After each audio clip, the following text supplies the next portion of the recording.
Hello দর্শক, তোমরা কেমন আছো?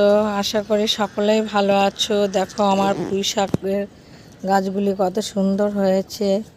বেশি দিন হয়নি আমি রোপণ করেছি, প্রায় 1 সপ্তাহ 10 দিন এরকম হবে। এর মধ্যে দেখো পুঁই শাকগুলো কত সুন্দর পাতা ছেড়েছে।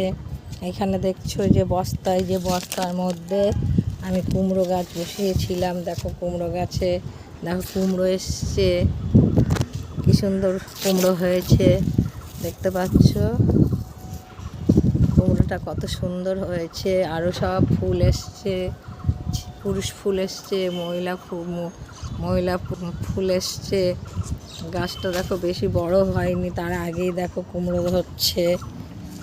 এখানে দেখো লাল আলু গাছ বসিয়েছিলাম, লাল আলুর গাছও হয়েছে।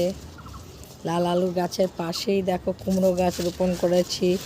কুমড়ো গাছে এত সুন্দর শাক হয়েছে, কুমড়ো শাক, তার সাথে এত সুন্দর কুমড়ো হয়েছে।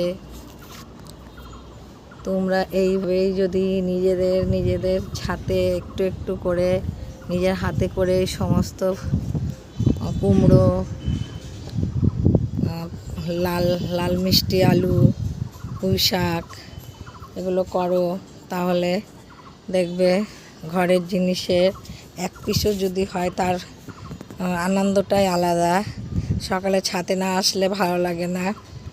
দেখো এখন ওয়েদারটা মেঘলা ওয়েদারে এসে আমি এই যে ভিডিও বানাচ্ছি, তোমাদেরকে ভিডিও ছাড়বো। দেখো কি সুন্দর কুমড়ো হয়েছে। আশা করি তোমরা সকলেই ভালো আছো, ভালো থেকো। ধন্যবাদ।